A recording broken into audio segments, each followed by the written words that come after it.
How people survived in the cold. Asterisk the nature of cold. Climate and landscape. To begin understanding survival in the cold, we first need to feel the cold itself, not as a concept, but as a living presence in the landscape. Cold environments are vast and varied. The Arctic tundra, where the sun barely rises for months, the vast Siberian taiga, coated in endless snow. The high mountain passes where air thins and frost bites with unusual ferocity, or the wind-swept plains where winter storms sweep away any trace of summer warmth. In these places, temperature dips sharply, often falling well below freezing. The air is crisp, brittle. Breath crystallizes in a cloud of mist.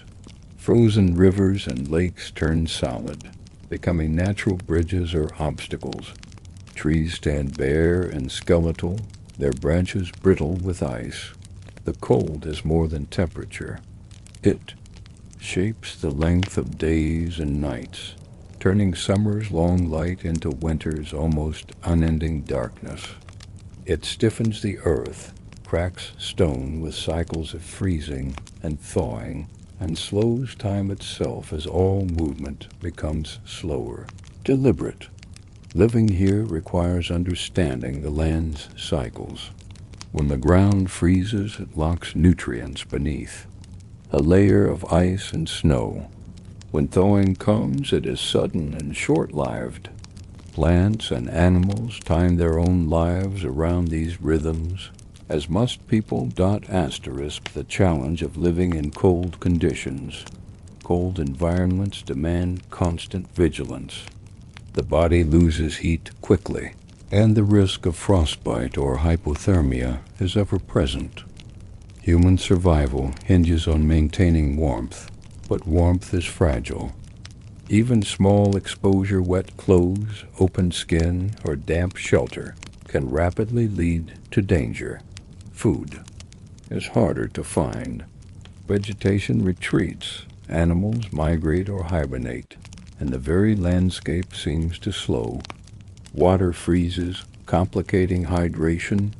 Movement becomes taxing and risky. In this landscape, everyday tasks are transformed. Lighting a fire is not just convenience, but life-saving. Repairing clothing is urgent, not optional.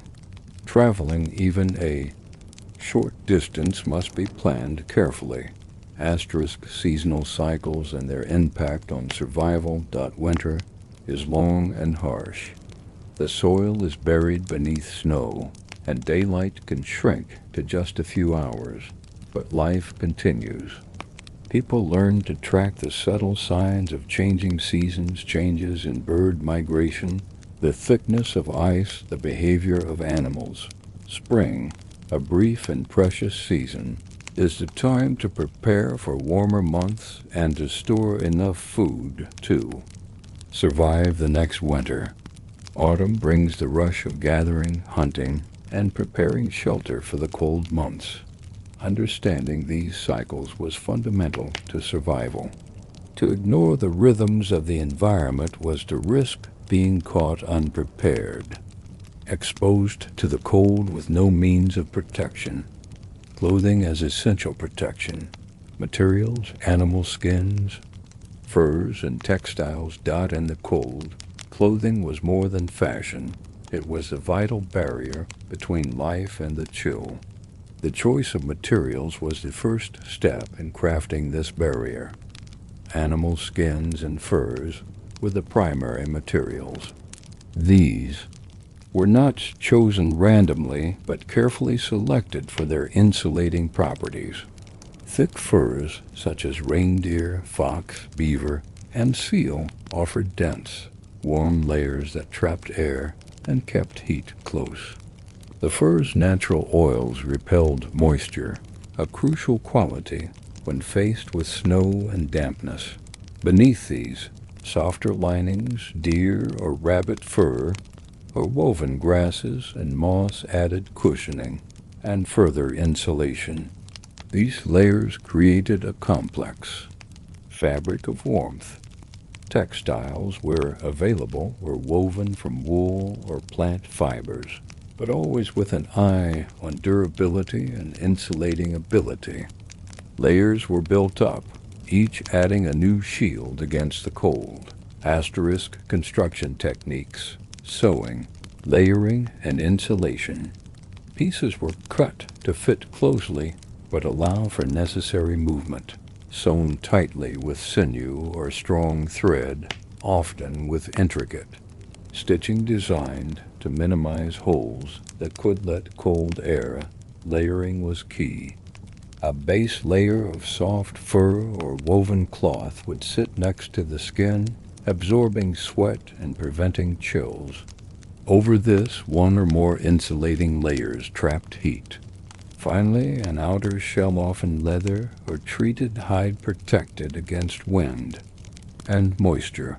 Seams were often reinforced and edges trimmed with fur to prevent drafts. Some garments featured fold-over collars or cuffs, allowing the wearer to tighten openings against cold winds.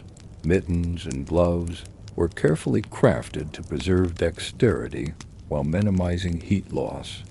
Boots were insulated with grasses, moss, or even feathers, and designed to keep feet dry and warm through snow and ice.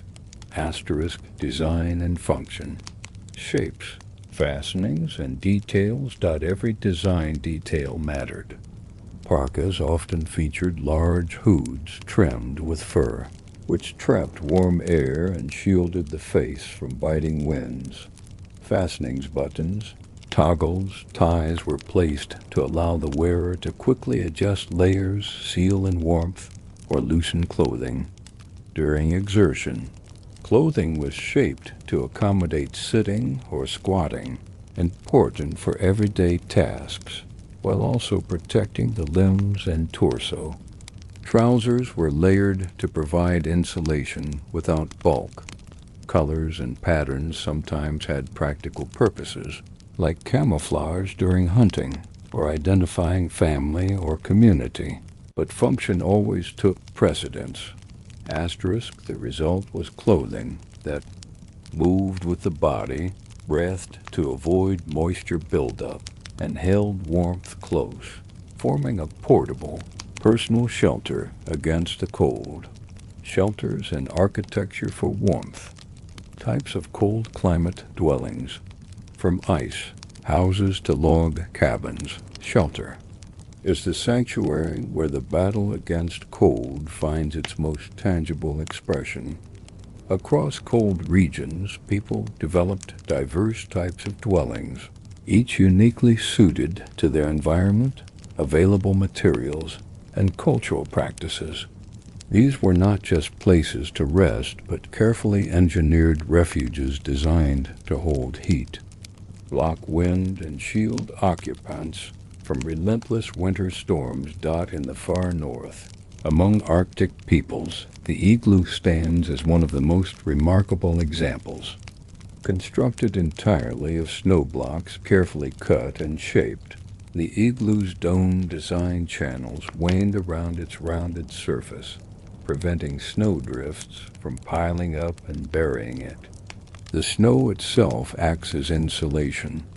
Despite its icy makeup, the trapped air within each snow block dramatically reduces heat loss. Inside, body heat and small fires slowly warm the interior to comfortable temperatures far above the frigid air outside. Further south, where forests dominate, log cabins and wood-framed houses become the shelter of choice. Thick logs stacked tightly and interlocked at the corners create walls that hold heat. Spaces between logs are stuffed with moss, clay, or mud to seal out drafts. The weight and density of wood provide thermal mass, slowly releasing stored warmth over time. Roofs are steeply pitched to shed snow, and wide eaves help protect walls from accumulating ice. In regions with limited trees, such as the tundra or steppe, shelters might be dug into the earth or built partially underground. These earth lodges, covered with sod or animal hides, use the insulating power of soil to protect inhabitants. The ground itself, though cold, remains more stable in temperature than the air, buffering occupants against extreme cold snaps. Each of these structures embodies a deep understanding of the environment. They are the result of generations of observation and trial, shaped by necessity and refined through craftsmanship. Insulation and windproofing techniques. Cold is not only about low temperatures, but also about relentless wind that steals heat and chills exposed skin. Thus, effective insulation and windproofing became central to shelter design. To insulate, people layered natural materials in the walls, floors, and roofs. Moss, lichen, and grasses were common fillers stuffed into cracks, and seams to trap still air, the best natural insulator. Animal hides were stretched tight over wooden frames or earth mounds, forming windproof skins that resisted snow and ice. Floor coverings were as important as walls. Elevated wooden platforms or layers of animal pelts kept people off the cold. Earth, while thick mats of moss or dried grasses cushioned feet and reduced heat loss from below. Entrances were often small and positioned to minimize direct exposure to prevailing winds. Some designs incorporated a two-door system, a small outer vestibule to block wind and an inner door leading to the main living space. This airlock-like structure reduced heat loss each time someone entered or exited. The shape of shelters was also strategic. Rounded or domed shapes minimize surface area exposed to wind and avoid sharp corners where cold air might gather. In cases where rectangular or square structures were necessary, extra care was taken to seal corners tightly. Inside, layers of fabric or hides often partitioned spaces, creating smaller zones that trapped heat and allowed occupants to gather near the fire without drafts. Hearths, fireplaces, and smoke management. At the heart of any cold climate dwelling is the hearth, both literal and symbolic. The fire is the source of warmth, light, and life, yet it requires careful handling. Fires were typically small, but steady. Too large a fire risked consuming valuable fuel and filling the space with smoke. Too small, and it wouldn't provide sufficient warmth. Many cultures developed stoves or fire pits that radiated heat efficiently, sometimes incorporating stone or clay to store and slowly release heat long after the fire had died down. Smoke management was a subtle, essential art. Vents or holes in the roof allowed smoke to escape while retaining heat. Some shelters used chimneys made of stone or wood. Others relied on the natural draft created by a small opening at the top. Balancing ventilation was crucial, enough to prevent smoke buildup, but not so much as to carry away precious heat. Fires were often surrounded by stones or earthen barriers to contain heat and prevent accidental spread. Cooking was done over or near the fire, allowing warmth and nourishment to be delivered simultaneously. The hearth also served as a social center. It was where food was prepared, tools repaired, stories told, and rest found. In the long darkness of winter, it was a beacon of safety and comfort. Expanding the experience of shelter. Imagine stepping inside such a shelter on a bitter winter night. The first sensation is the contrast, the biting cold of the outside replaced by a dry, warm atmosphere. The smell of burning wood mingles with the earthy scent of hides and moss. Your feet sink into soft, warm mats.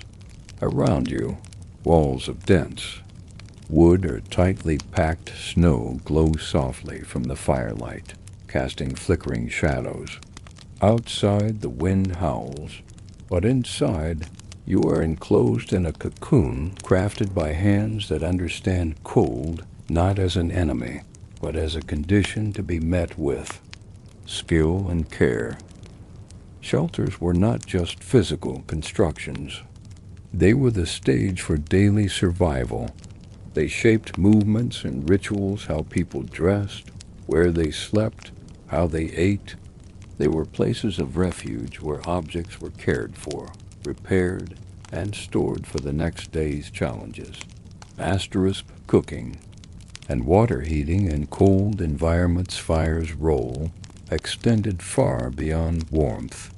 It transformed raw resources into edible, nourishing food.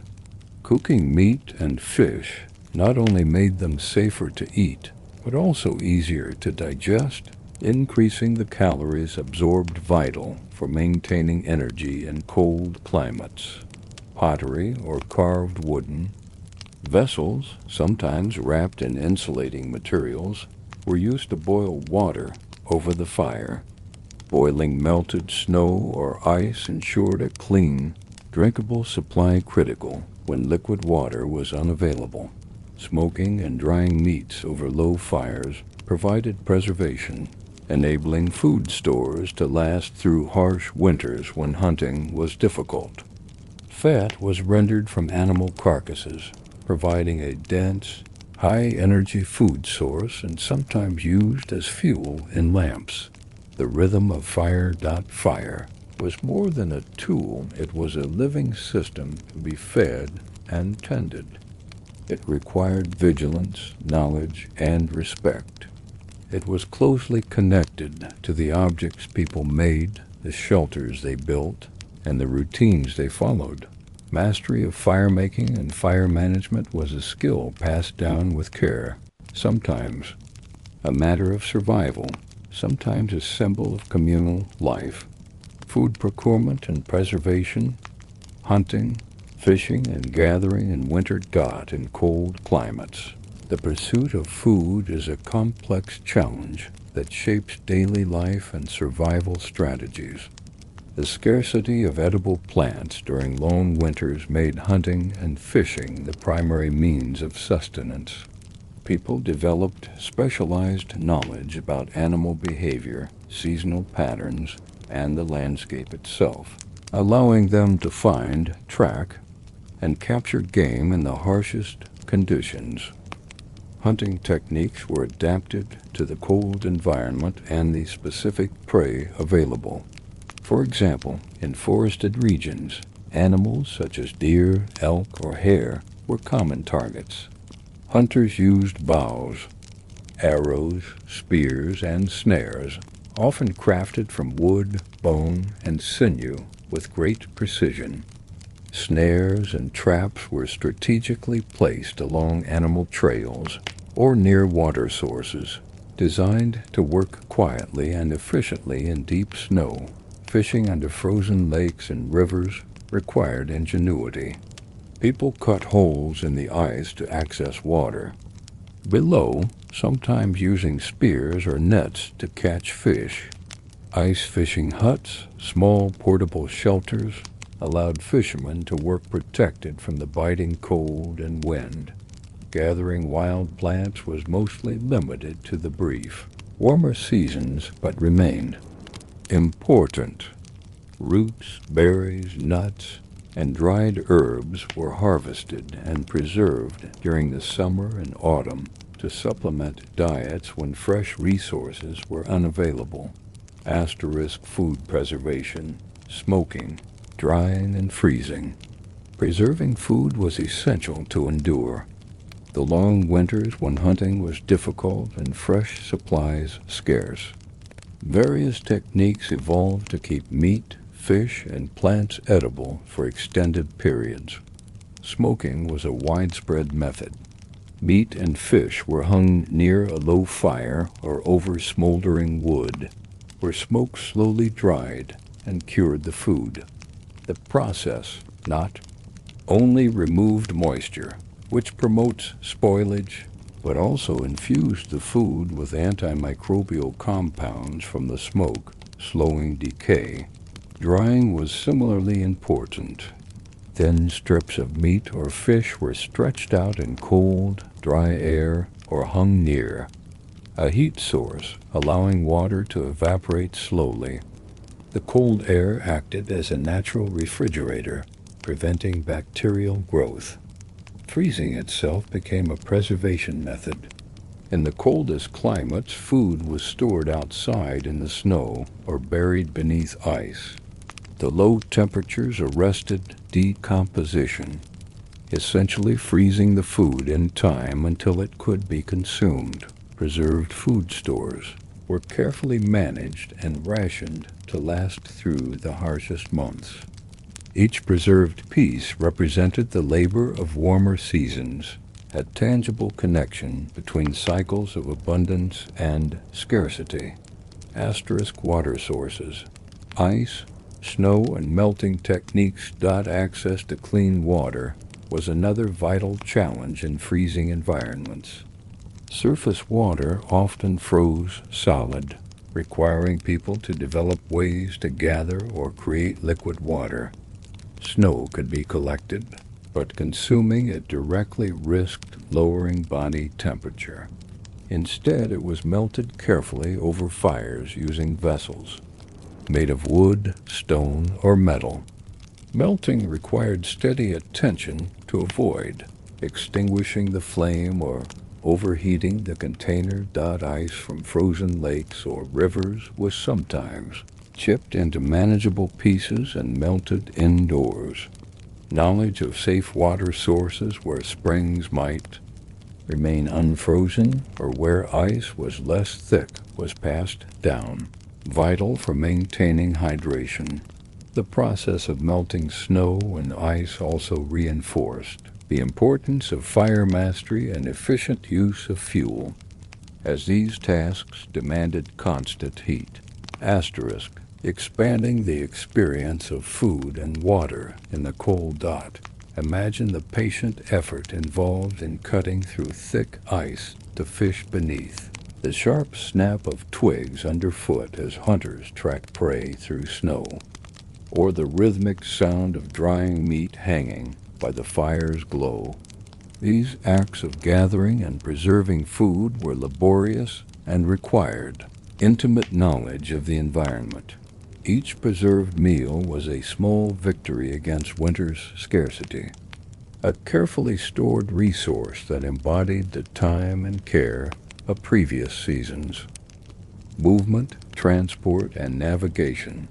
Asterisk, snowshoes, skis, and sleds. Adapting to snow and ice. Traveling through cold and snowy landscapes posed unique challenges that shaped the tools and methods people used to move efficiently and safely. Snowshoes were ingenious devices designed to prevent sinking into deep, powdery snow. Made from flexible wooden frames laced tightly with rawhide or sinew, they distributed the wearer's weight over a larger surface area. This allowed hunters, gatherers, and travelers to cross vast, snowy expanses with far less effort and risk of exhaustion. Skis, used for gliding over snow, were crafted from long, thin pieces of wood, sometimes reinforced or treated to resist moisture. Skis allowed faster movement across flat or gently rolling terrain, with poles used for balance and propulsion. Skiing required skill and balance, but was an efficient way to cover ground, especially during hunting expeditions or seasonal migrations. Sleds, pulled by humans or animals such as dogs or reindeer, carried heavy loads that would have been impossible to transport by foot. Sled runners were often carved from hardwood, polished smooth to glide over ice and packed snow. The harnesses and ropes that connected animals to sleds were carefully made to distribute weight evenly and avoid injury. Asterisk clothing and gear for travel. Travel. In the cold demanded clothing and gear designed not only to protect but also to accommodate prolonged physical exertion. Layering was crucial. Base layers that managed moisture, insulating mid-layers that trapped heat, and outer shells that shielded from wind and snow. Garments were often designed with ventilation features, adjustable collars, cuffs or slits that allowed travelers to regulate temperature and prevent sweating, which could be dangerous in the cold. Footwear was reinforced and insulated, often combined with gaiters to prevent snow from entering boots. Gloves and mittens were designed for dexterity, but also layered for warmth. Travelers carried compact, portable shelters, such as small tents made of animal skins or woven fabrics. Sleeping bags lined with fur or grasses provided critical rest during overnight journeys. Essential tools were kept within easy reach: knives for cutting, fire-starting kits, navigation aids such as carved markers or stones, and sometimes small caches of preserved food and water. Route planning and seasonal migration patterns. Moving through cold landscapes was rarely spontaneous. It required careful planning based on knowledge of terrain, weather, and seasonal changes.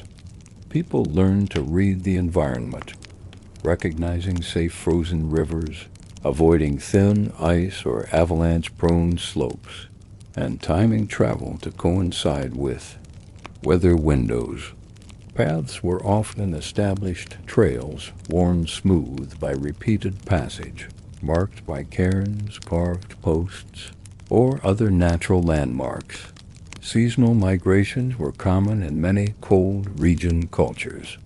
Groups moved between summer and winter camps to optimize access to food and shelter. These migrations followed animal herds or shifted with plant availability. Travel was slower and more deliberate in winter. Every step was calculated to conserve energy and reduce exposure. Rest stops were planned near sheltered locations or water sources. Experiencing travel in the cold. Imagine the crunch of snow under snowshoes. The crisp air filling lungs as the wind whistles softly, the rhythmic glide of skis cutting through white plains. Picture the steady pull of sled dogs, their breath steaming in the cold air as a traveler navigates across frozen rivers and forest trails. Each journey was a balance of endurance and skill, where equipment, knowledge, and respect for the landscape combined to carry people safely through the frozen world. Social systems and knowledge transfer, community cooperation, and resource sharing. Survival in cold environments was rarely an isolated endeavor. The extreme conditions fostered deep social bonds and a reliance on cooperation. Cold demanded not only physical adaptations but also complex social systems built on sharing and mutual support.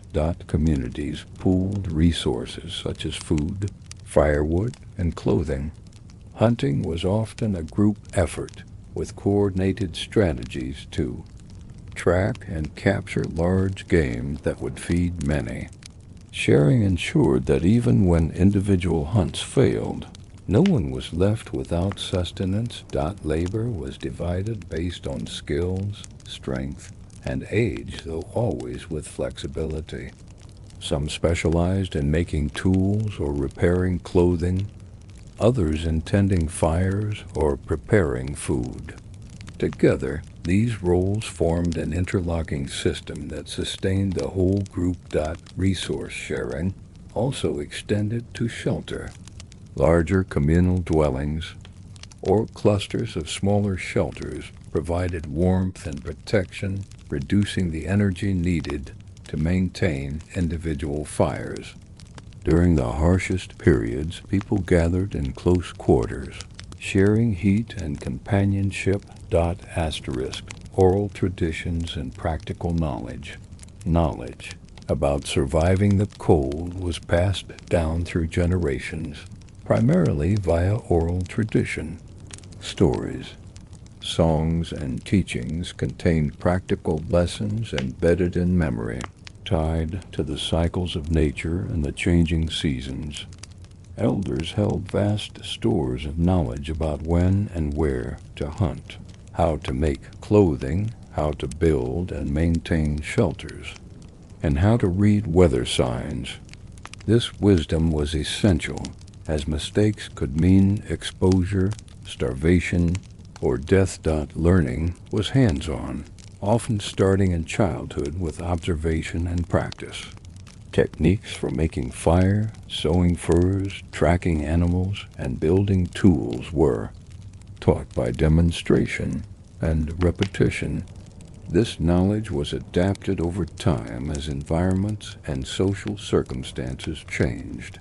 These oral traditions created a living archive, a dynamic, flexible system that preserved survival skills without written records, ensuring continuity through countless winters. Repair, reuse, and the value of material objects. In cold environments where resources were scarce, the care and maintenance of objects was vital.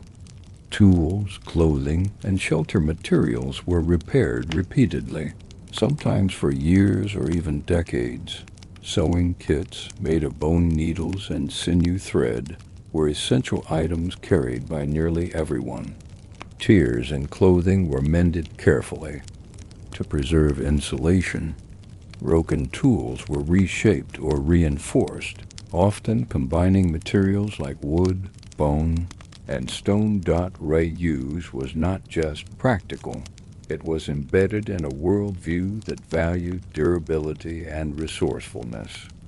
Objects bore the marks of use: patches on garments, worn handles on tools, polished surfaces from constant handling.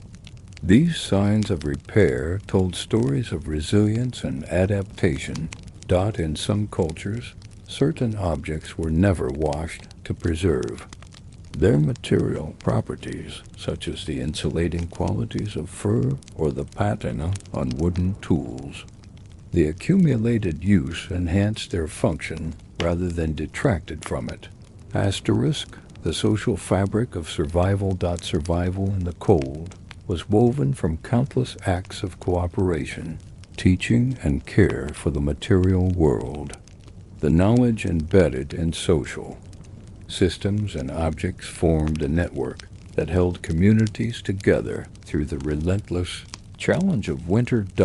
The history of cold survival is thus as much about relationships and shared knowledge as it is about individual endurance. It is a testament to the power of human connection in the face of nature's extremes. The daily rhythm of cold life. Morning routines. Waking in the cold. In the cold, morning is never a simple awakening, but a careful negotiation with the lingering chill. As light creeps slowly over snow-covered horizons, the first breath is sharp, the air crisp. People rose early, aware that daylight was precious and fleeting during the long winter months. Waking inside a shelter layered thickly with furs, the body's warmth clung stubbornly to the sleeping place, but the air around remained cold. The ritual of dressing began almost immediately, layer by layer pulling on clothing to seal warmth close. Even small exposed skin meant heat lost. Often, the fire was the first focus. Rekindling embers or adding carefully chosen fuel allowed warmth to spread steadily through the shelter, chasing away the cold's grip. Morning tasks were deliberate and slow, conserving energy while preparing the body and shelter for the day ahead. Asterisk work and tasks. Movement and effort in low temperatures. Daily work in cold environments was transformed by temperature and season. Simple tasks required greater effort. Gathering wood, repairing clothing, preparing food. Movement itself burned precious calories, so balance was critical between exertion and rest. Physical labor was interspersed with moments of stillness. Hunters carefully stalked prey through forests and tundra, moving quietly to avoid detection. Artisans bent over delicate tasks, such as sewing fur or carving tools, their fingers numb but steady. Clothing and shelter were continually adjusted to meet changing weather. Ventilation openings might be opened during exertion to prevent overheating, then closed as soon as movement slowed. Asterisk food preparation and meal times. Preparing food was an extended process. Meat might be sliced thin and hung near a low fire to dry or smoke. Water had to be carefully melted and boiled, with fuel rationed to last through the coldest days. Meals were often communal affairs. People gathered close to the hearth, sharing warmth and food. The ritual of eating was slow, mindful every bite. A vital source of energy in the cold. Hunger was ever present, but eating too quickly or too much risked digestive problems. Meals were balanced to sustain energy over long hours of work and cold. Evening and night, rest, warmth, and shelter. As light faded, people retreated into their shelters. Evening was a time to conserve warmth and replenish strength. Fires were tended carefully to provide lasting heat through the night. Sleep was often fragmented, interrupted by cold or the need to tend fires. Sleeping areas were insulated with thick layers of fur or grass mats. Sometimes several people shared close quarters, their combined body heat a precious resource. Evening rituals included repairing clothing and tools, preparing food for the next day, and storytelling practices that reinforced knowledge and community. Bonds. Asterisk seasonal festivals and markers of time. Despite the hardship, seasonal cycles were marked by celebrations and rituals that brought people together. These events acknowledged the turning of seasons, welcoming the return of light and spring, giving thanks for the harvest, or to honoring ancestors during the darkest months. Festivals offered a respite from routine and a chance to reinforce social ties.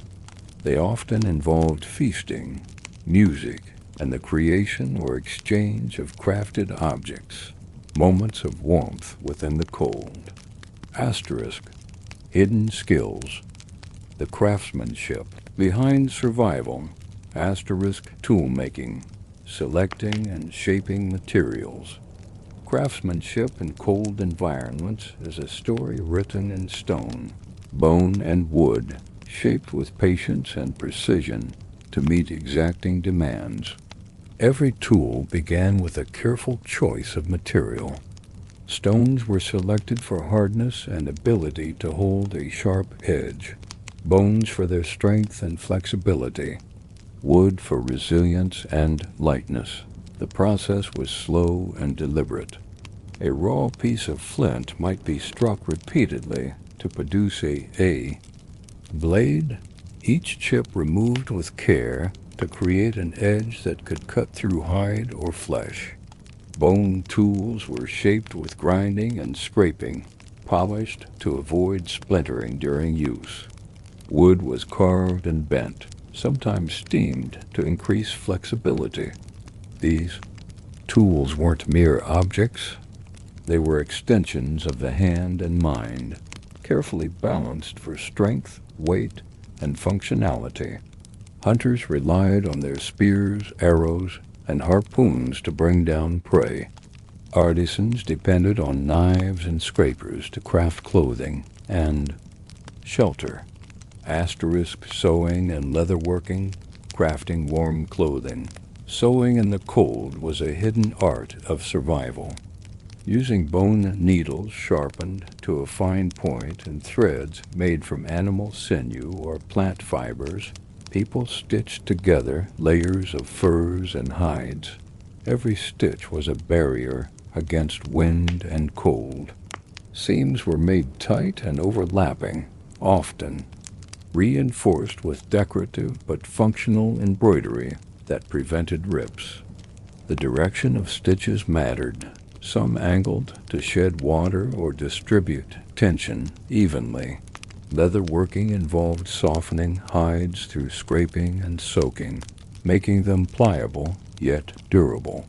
Furs were preserved with care, keeping the insulating underfur intact.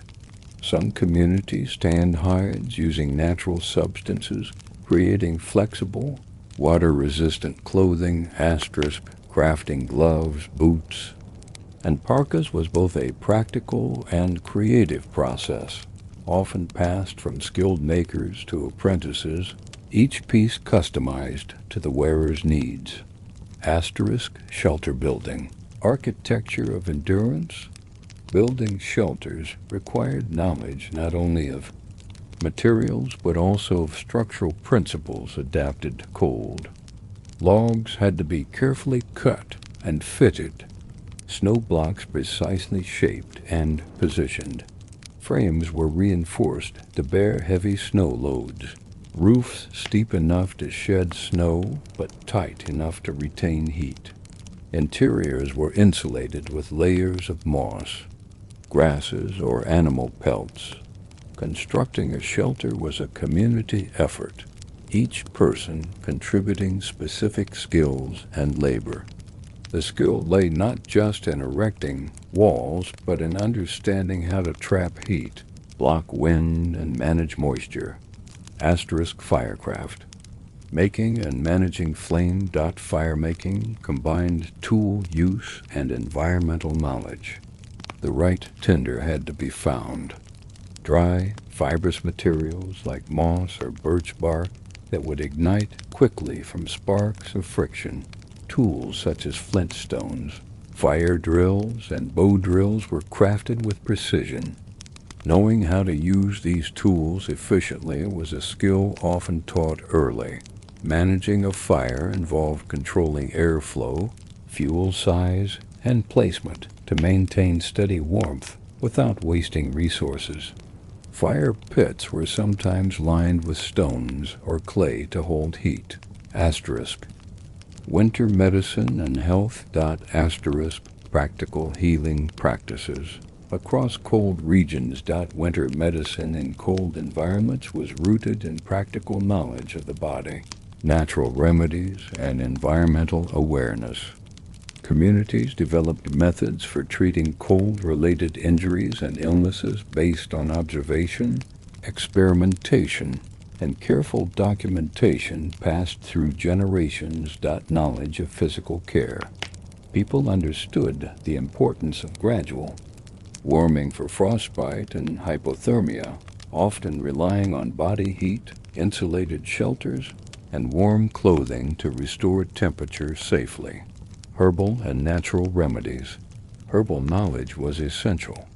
Many plants contained compounds that helped reduce pain, inflammation, or infection. For example, willow bark containing natural salicylates was used for pain relief.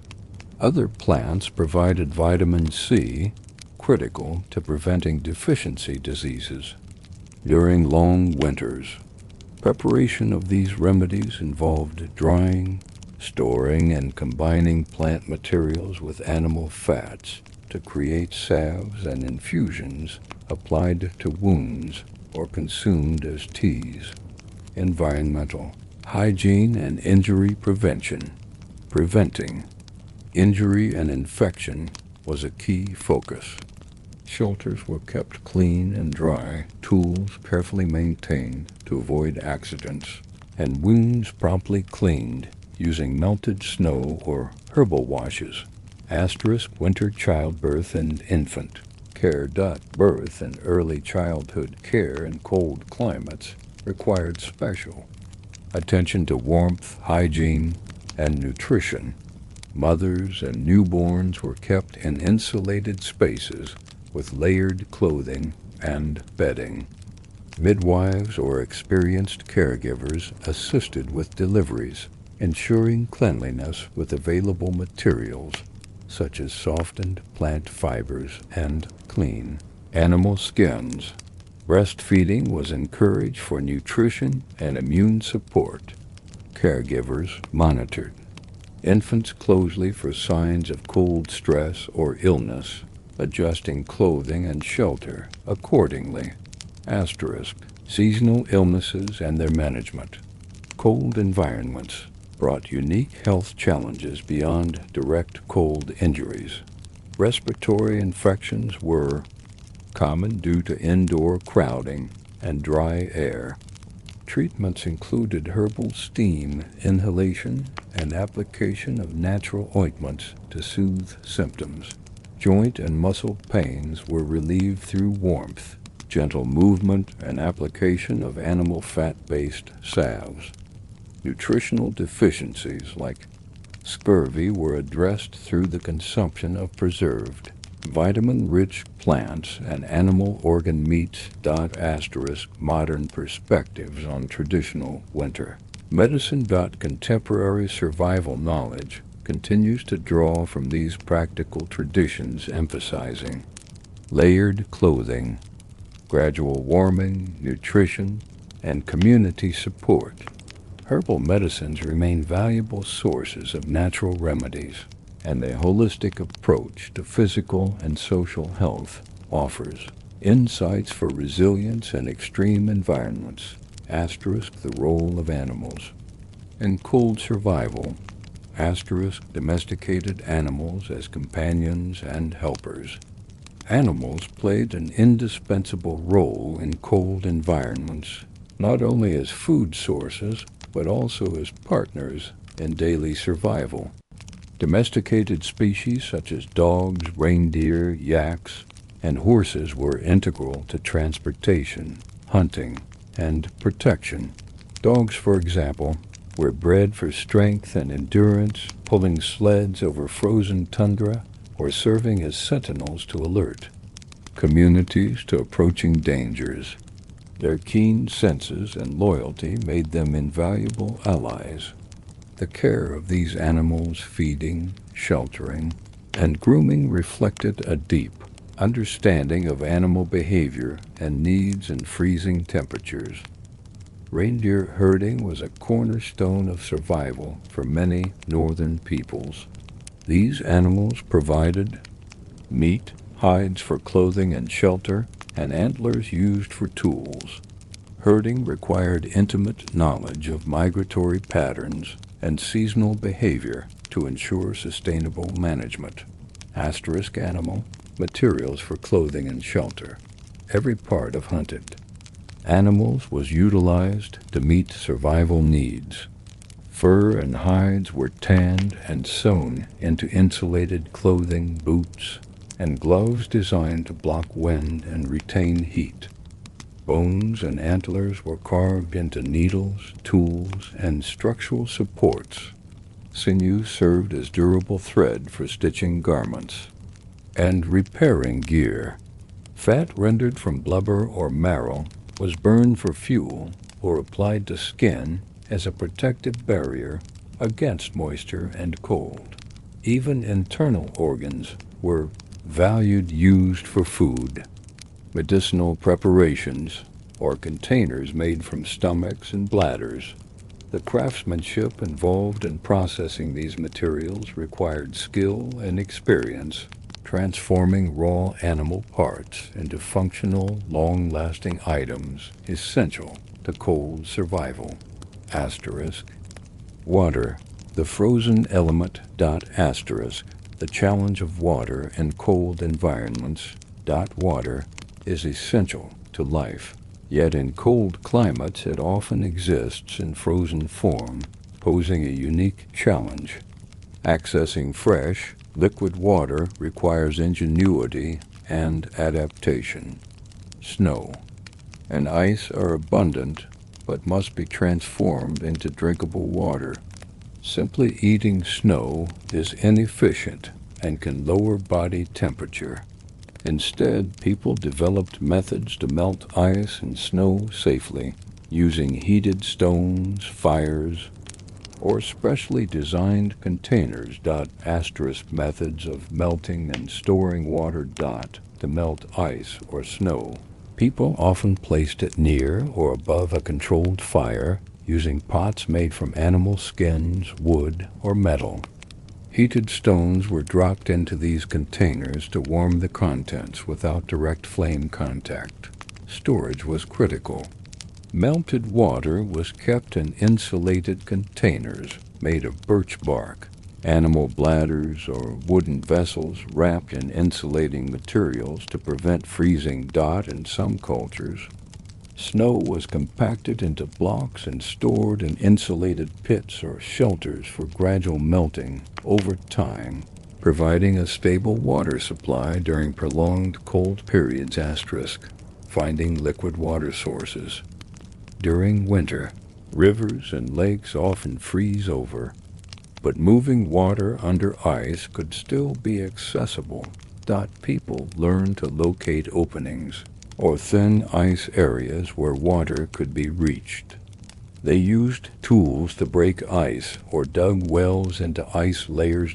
In some regions, natural springs or geothermal activity created patches of unfrozen water, which were crucial for survival. Asterisk. Ice fishing, techniques and tools. Ice fishing was a vital strategy, providing a reliable food source when other game was scarce. Anglers cut holes in ice layers, using hand tools or fire-soft implements. Specialized fishing gear, including lines, hooks, and spears, was adapted for underwater use through ice. Understanding fish behavior beneath ice, where they congregated. Their seasonal movements improved success rates. Fish caught were either consumed fresh, dried, or frozen for storage, contributing essential nutrients during winter months. Asterisk. Water quality and health considerations. Ensuring water was safe to drink was critical. Melted snow or ice could carry impurities or pathogens. Boiling. Water was a common practice when possible, reducing risk of illness. Herbal infusions, sometimes served to purify or improve water taste. Knowledge of clean water sources and contamination risks was passed carefully within communities to prevent disease outbreaks. Clothing, the armor against cold. In the icy reaches of the world, clothing was not simply a matter of modesty or aesthetics. It was a fundamental armor against the unforgiving cold. When temperatures drop far below freezing, the human body rapidly loses heat, and without effective protection, the risk of frostbite, hypothermia, and death rises dramatically. Survival depended on creating garments that could trap body heat while preventing wind, chill, and moisture intrusion. The interplay of materials, design, and craftsmanship created clothing systems finely tuned to their environments.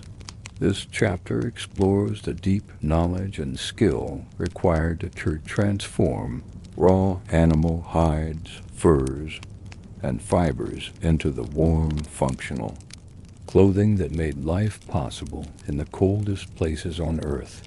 Asterisk raw materials, the foundation of cold weather. Clothing. Asterisk, the primary raw materials for clothing in cold regions came from the animals that people hunted and herded. Furs, consisting of dense undercoat hairs and longer guard hairs, trap insulating air close to the skin, providing remarkable warmth. The difference in fur thickness and texture between species influenced how garments were designed and layered. Hides are the tanned, processed skins of animals stripped of fur. They offer durability and wind resistance, often used as outer layers or in boots and gloves. The choice of animals depended on availability and qualities needed. Caribou and reindeer offered some of the warmest furs due to their dense undercoats. Seal and sea mammal skins, though less hairy, were prized for their water resistance. Bear and wolf pelts provided heavy insulation but were bulkier. Asterisk processing animal skins. Raw skins were perishable and required immediate processing after. Hunting. Techniques included scraping, removing flesh and fat residues carefully to avoid damaging the hide. Tanning, using natural agents like animal brains, smoke, or plant tannins to preserve and soften the leather. Smoking, a critical step that not only added water resistance, but also deterred insects and increased durability. Stretching and softening. Hides were stretched on frames and worked by hand to achieve flexibility. These methods varied by culture and environment, but were universally vital to create wearable, long-lasting material. Asterisk plant fibers and wool. Supplemental materials. While animal products dominated, some cultures supplemented clothing with wool from domesticated sheep or spun plant fibers such as flax or nettle. Wool was valued for its insulating properties and flexibility. Plant fibers were more common in less extreme cold, but still contributed to layering or decorative elements. Asterisk